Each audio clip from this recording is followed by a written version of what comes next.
we are fulfilled also in our personal lives, we are going to be bringing that into the workplace. And so as working moms, like, we need to be a voice. We need to speak up. We need to have boundaries of why we're doing what we're doing. Hello, hello. This is Samantha Saxby with another episode of Moms with Benefits. I am here with Heather from Idaho. Heather has two kids. The youngest is 9, and we have a lot of finance stuff, a lot of husband traveling challenges that she's been working through. And so, just a lot of stuff to dig in with Heather today. So, Heather, thank you so much for being here. Well, hello, hello. I am so excited to be here and get this opportunity to share my story and encourage other working moms just like me. I love that. I love that. So let's just dive right into it. I love starting with this question of what does being a working mom mean to you personally? Well, to me personally, being a working mom started over a decade ago when my husband and I were deciding to have kids or not. And both of us kind of grew up in different circumstances. I came from both parents working, and I went to daycare, and my husband, he didn't go to daycare. And so when it came time to discuss having kids, not having kids, were we financially ready to have kids? That daycare equation kept coming up for us, where I was more comfortable with continuing in my career. And he was thinking that one of us, particularly me, would be stopping my career to stay home with the kids, or else maybe find like an in home nanny or something like that. And so we had to get to a point where we were interviewing daycares and deciding if this was the right fit for us. And ultimately, we decided that it was. And I found a daycare and had to get on a wait list because, my golly, that is quite intense for all the working moms out there. I'm sure trying to find the best fit for you and your child, it's very daunting. So we found the daycare that was right for us and our family and got on the wait list. And I remember feeling really ridiculous being there because I wasn't even showing. And by the time our daughter would be starting daycare would be almost a year later. Yeah, I mean, it is crazy how ahead of time you need to be on those daycare wait lists. So interesting that you first went back to you and your husband's conversations around planning for children, and that the differences of how it sounds like you were brought up and how he was brought up directly correlated to how you envisioned or how you respectively envisioned it going for your kids, which feels like a natural assumption, right? But it's interesting to hear that you expected to continue your career and your husband was thinking you may stay at home. And so I feel like that may be common for other moms listening. So, how did you work through that? Like, how did you get to the point where you decided what you were going to do moving forward to be able to start that having kids chapter in your life? Absolutely. Well, fortunately, I have a very supportive husband. And so when he was thinking that potentially I would stay home, it didn't come from a place that his career was more important than me and my career. I think it just came from he thought that that would be something that naturally I would want. And so it really just came down to us communicating our needs, our desires, and where we saw ourselves. And I had just gotten my degree through college. I had worked really hard to establish where I already was at that point when we were married and considering children. And I enjoyed working, and I wanted to keep doing that. And so once I just shared my heart regarding that, he was very receptive and came around quickly. It wasn't a point of contention in our marriage. I think it was just really getting on the same page by communicating that. And we hadn't done it up until that point. That's a great point. What I'm hearing is there's sometimes assumptions, and those are natural because of how people are raised and what they're just used to. But ultimately, it comes down to your partnership goals and what you individually want and how you can work together to make those goals happen. It sounds like you guys have a really communicative partnership. So talk to me more about your exploration with daycare. And you said, you had to get on wait lists before you were even showing. I think that is just crazy, but so relatable. And so talk to me more about how you took a look at your daycare choice through a financial lens. Absolutely. So, daycare, as we all know, is super expensive. And so trying to budget for that was at the forefront, and really calling around to daycare facilities because not all of them are equal. And so really understanding, what was the benefits that I would be getting with this daycare for this price, and determining if that really fit or was in alignment with our financial goals. My husband and I share our finances in everything that we do. And part of the reason, even though my background is in finance, is I always wanted to stay involved in the financial aspect of things because, God forbid, something ever happened to my husband. I want to be in a position that I can know how to keep going forward. And if something were to happen to me, I would want him to know the same. And so my husband and I, we do everything together regarding the finances. And so that daycare piece really was just communicating what were we comfortable with in looking at our budget, and determining if it was the right fit for us. And that was after coming to the conclusion that you would indeed still be working after your leave was up. Yes, I had determined that I had saved up my leave. And so I took a 12-week maternity leave. And the plan was for my daughter to immediately start daycare once I returned to work. However, best laid plans, right? We came home from the hospital with our bundle of joy. And I'll never forget, my husband gets a call to come into the office, even though he was on paternity leave for the week, and was informed that he was being laid off. His position was being dissolved. And so that just really threw a wrench in everything. But we really tried to make the best of the situation. And in part because we had been planning for our finances and had already planned for that 12 weeks. And what had happened was, actually at the end of the 12 weeks, I ended up going back to work while my husband continued the job search. And he actually ended up staying home with our daughter for an additional 3 months before he was able to land another job, which now looking back was like the greatest blessing. And they have the greatest bond because of that. But, trying to balance that also with daycare, when you tell them, like, here's going to be my start date, and then trying to get them to hold that over, pay money to stay on their list. I mean, it was quite challenging at the time in regards to that. Yeah, that sounds like a massive Jenga puzzle. And then already it's a Jenga puzzle, and then the layoff gets thrown in there. And so it sounds like planning ahead financially for kids was essential to you and your husband being able to pivot when life threw you a curveball. Absolutely. And what we found was that was not the only curveball we would be faced. But because of that experience of learning to pivot, when we found out we were pregnant with our second child, my husband had actually gotten laid off from that position as well. And so it was like flashbacks of, oh my gosh, here we are again.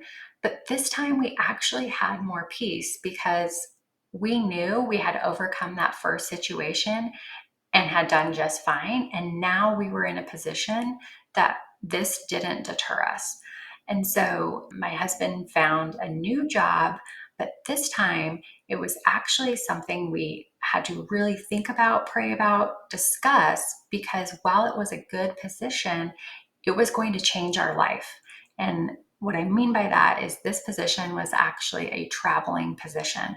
So that meant I would be home with the kids, keeping my full time career, having the kids in daycare, while my husband was gone every week and coming home on the weekends. And that was a massive transition in not only our marriage, but just how we managed our family as well. I cannot even imagine what it would be like to have my husband travel that often.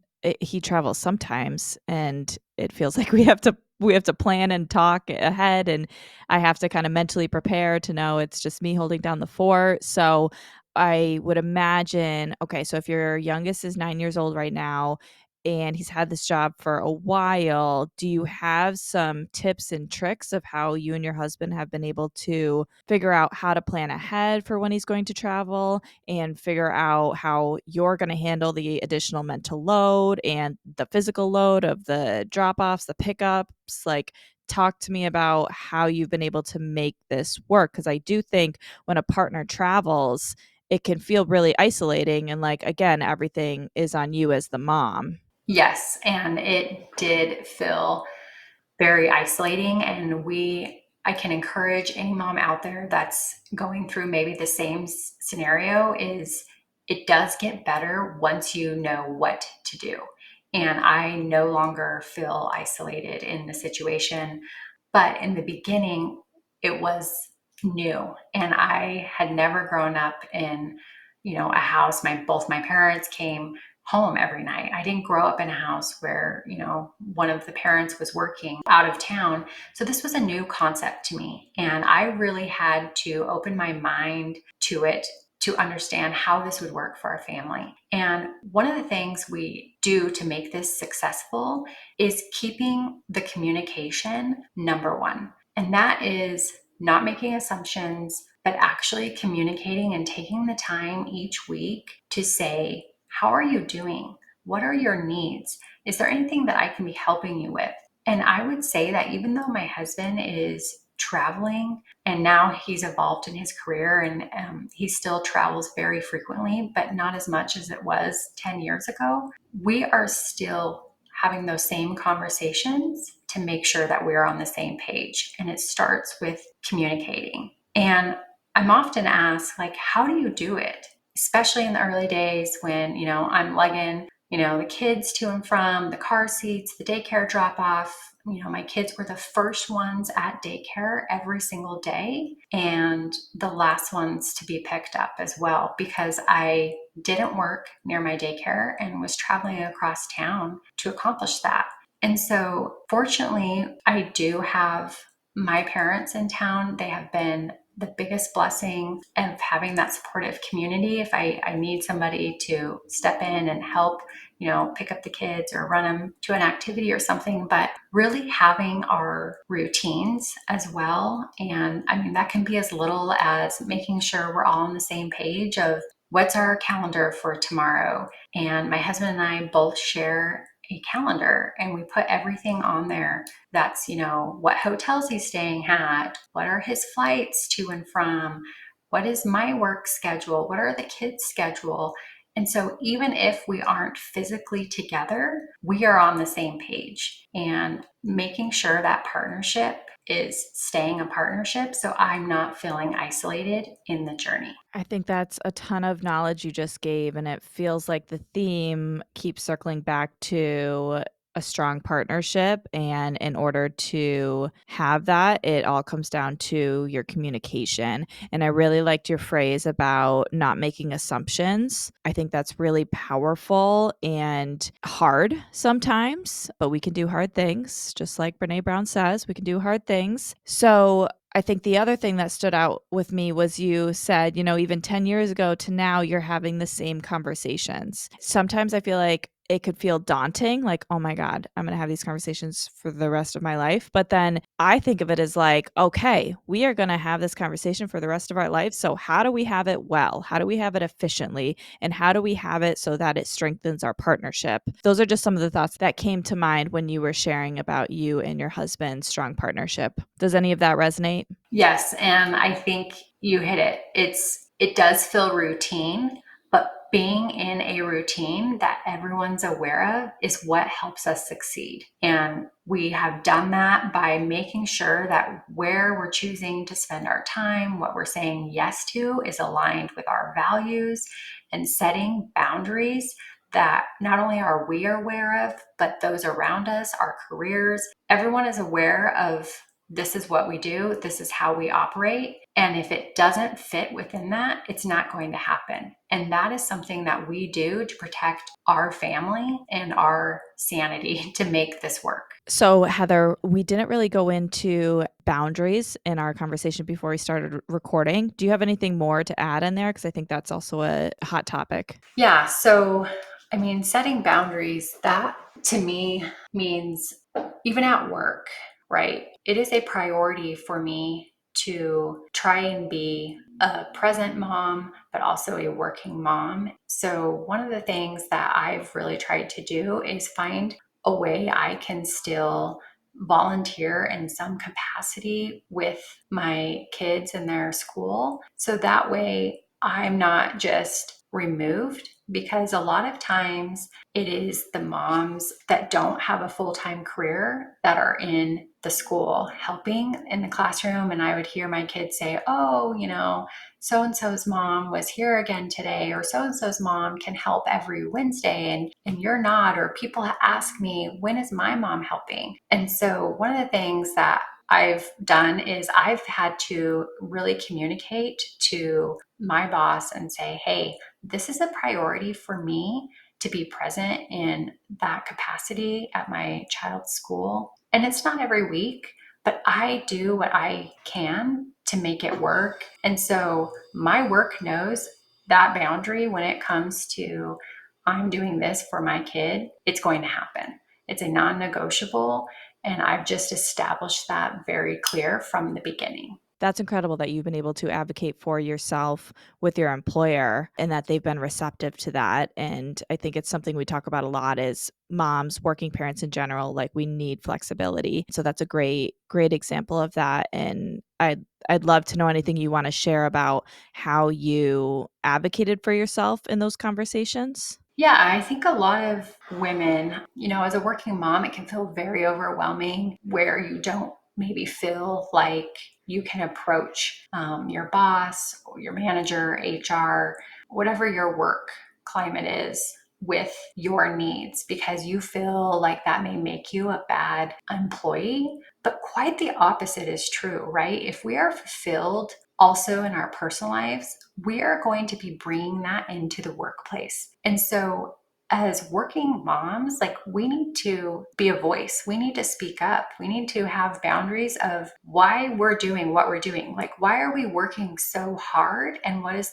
the driving factor behind that? And I found that once I started speaking up and advocating for myself, and that's like, hey, I am dropping my kids off every single day at school before I make it into the office. I am the one picking my kids up at this time. I am the mom going to go volunteer or attend the school assembly or whatever it may be. And they were receptive to it because they don't know what they don't know, right? And so I think a lot of times everyone, once again, going back to that word assumption, just assumes that they may not have this flexibility or this benefit, but they haven't voiced what they want because they're afraid it may make them look like a bad employee. But I think if you come at it from a strategic standpoint of, no, I need this to make me a better employee, then I think it just changes the whole conversation. That's gold. Like the phrase that they don't know what they don't know, I think is really, really powerful because unless there's an express need or somebody asking them or telling them what they need, people aren't mind readers. And I even apply that to my husband and myself too. Like, I'm not a mind reader, you're not a mind reader. And so, like, I feel like then there's this central theme again of communication and advocating for yourself with your employer, similarly to how you do with your partner, of course, but in different contexts. So that's really powerful. So thank you for sharing. So you said you had a background in finance, but you and your husband really both tackle the finances together. And so talk to me more about that and how that has evolved over time? Yeah, so my husband and I both do everything together as it's, on repeat. But one thing for the finances is we sit down at the end of every year and just really do a reflection on the past year and what did we succeed at? What could we have done better at? And then looking ahead, like what are our goals? And a lot of those come around financial goals. And so my husband and I, we have our budget, just planning everything out. But I think that has also allowed us to make big career moves by being on the same page regarding finances. And I'll give you an example of that. So, previous to what I'm doing right now, I had worked in a different position for 15 years, was making great money, great benefits, but I was struggling with the mental load of it all. And especially with my husband traveling and me being here doing this solo and communicating that to my husband and being on the same page, he was able to just quickly say, then leave. Like it's not worth it to you, to our family, and just really encouraged me in that time that I was worth more, and not necessarily in a financial sense, but I didn't need to be taking that mental load every day. And so one thing that kind of had held me back in that position from really exploring other opportunities was actually benefits and medical benefits, especially. And so one thing that I did was really put myself out there and figure out what are some alternatives so either myself or my husband will never be in a position again to have to stay at a career that is not working for us just because of benefits. And I think a lot of people are not aware that there's actual other non-traditional avenues for benefits, which we found mainly through the way of memberships, through healthcare, dental, etc., that have really allowed us to have that freedom to choose what works for us and our family. And I switched careers over 5 years ago, have not looked back. Now I have that work life balance that I was desiring. And it's just been a world of difference because financially we knew where we stood, we knew what was required. So we had come to that decision together with the finances. And so it was came from a place of encouragement rather than telling me that I had to stay miserable in a position that was full of mental load and not giving me the desires of the working mom experience that I was hoping for. This is super interesting because I think it hits a key point where there is typically one income earner in the household that is tied to the benefits that the family's benefits are tied to, right? And so, what I hear you saying is you threw that model out the window because you did a ton of other research and realize that there are other options out there. Like that's incredible. I feel like that gives a lot more choices to people, but I'm guessing that a lot of people don't know that. So, do you mind going into more details about you said memberships and associations, I think. So, talk to me more about like what are those? Define those if you can, and how did you find them? What research did you do? Like what was your process? How did you end up here? So, just in talking to other people here where I live, just asking people, what do you do for benefits? What do you do for benefits? And a lot of people do, like you said, get benefits through their employers. And so I just honestly went to Google and just started searching, like, what are some alternative ways for healthcare? And what I found was there's actually a local doctor's office that is 100% membership only.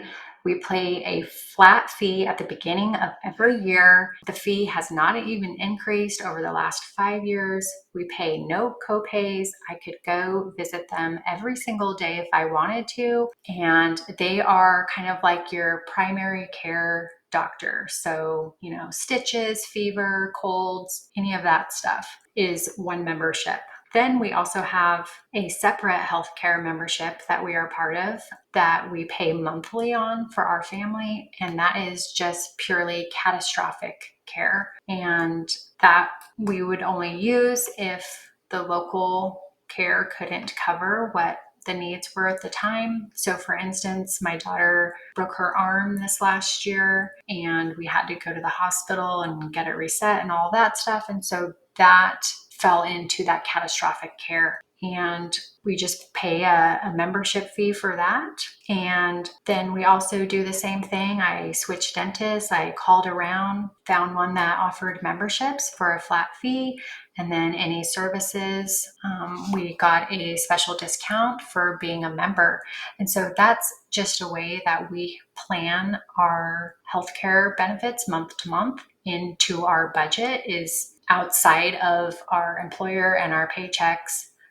We just have those line items of doing it on our own. And so from a cost perspective, is it the same, obviously not the exact same, but is it similar enough where you feel like your line item for benefits is around the same amount that you were paying when you had benefits through your employer? Is it a little different? Is it drastically different? Actually, what I found surprised us, and that was we actually had more coverage and we paid less. And that was mind blowing because I had been under the mindset, and everybody too, when I told them I was leaving my previous career, was, what are you doing? That's so crazy. These are the best benefits. But our alternative blew it out of the water. And I think if you're not aware of it, to go research other alternatives, you may be surprised that you could have better coverage for actually less money that you're paying than through your employer. Yeah, that is powerful. I want to ask you more about the catastrophic coverage now. So, I'm familiar with traditional voluntary benefits like accident coverage, critical illness, hospital indemnity, those kind of benefits. Is it this care package or coverage care package that incorporates individual products, or is it kind of an all inclusive one care membership package? So it's kind of an all inclusive one membership care package. So basically, you pay into this membership and all of the other members pay in as well. So then, when needs arise or you have an incident, you submit your claim and then it pays you back out from the membership pool of money that comes in every month. Now, when you're at your doctor or your hospital and you're paying those bills, you are considered self-pay because it's a non-traditional insurance, which actually I found even in that was you can ask for discounts by being a self-pay that you can't ask for when using traditional insurance. And so I actually pay less by being self-pay for the same maybe procedure than I did by having insurance. That's incredible. So, what do you get emotionally from insurance? I know this sounds like a weird question, but it's something that I don't think we talk about because we're always like, you have to have benefits through your job. What you're saying now is there's other alternatives out there, but the consistent need is we still need benefits. And so, from your perspective as a working mom, like what do those benefits do for you? What benefit do you get out of them? We have found two distinct benefits, and that is freedom and security. And that is freedom to not be tied to any career that's not working for us. And one of the promises that my husband and I have, especially with his traveling position, is if at any time that's no longer working for our family, all I have to do is say stop. And I have not had to do that because of our partnership and how we've made things work. But we have that freedom to know that he could change, I could change, we could change our positions at any time and still have those benefits. Those benefits are still coming with us. And so that brings the security. No one's taking that away from us. No one's downgrading them because, costs went up. And so the employer changes your benefits package. We know what we're getting every single month. Yeah, that's just incredible. I feel like more and more people need to know that there are these other options out there. And, freedom, security, massive, massive benefits. and I think just fundamental needs for parents. Like, we need to have the flexible freedom to grow with the seasons of parenthood, and that could have impacts on our careers, our finances, and we need to be able to ebb and flow with that. But we also really, really, really crave security, right? We are raising humans, and so we need that security to feel like we are going to be financially secure for them. And yeah, so that is just super interesting. That is so unique, and so I'm so grateful that you're able to share that with us today. So Heather, anything else you want to chit chat about before we head into our ending game that I always like to do with our guests? I just want to encourage moms that if it's not working or maybe your partnership isn't where you would like it to be, just go back to communication and really ask yourself, are you being intentional in the conversations and your time as a working mom? And are you relaying that to your spouse, your partner, your significant other? Because a lot of the times it comes down to assumptions and what you're telling yourself about the situation, the scenario, the problem. And if we really dissect it, we can find the solution, and it may not be reality. Your assumption may not be reality. And so be willing to challenge that narrative, because you can thrive at home and at work. Amazing. Amazing. Thank you so much. That was powerful, Heather. All right. So I want to end on a little bit of a game that I like to do because the answers are always so diverse. So I'm going to say a word and I want to have you give me the first emotion that comes to mind. So the first word is kids, Joy, pregnancy, blessed, mental load, heavy, finances, security. insurance.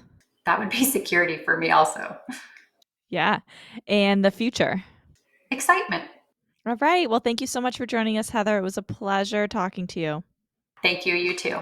Moms with Benefits is chasing financial and emotional stability for motherhood. If you've resonated with any of the stories from our moms, we'd love for you to give us a rating and quick review to help spread the word. You'll also find Moms with Benefits on Instagram at momswithbenefits.org. Keep going and keep growing, Mama.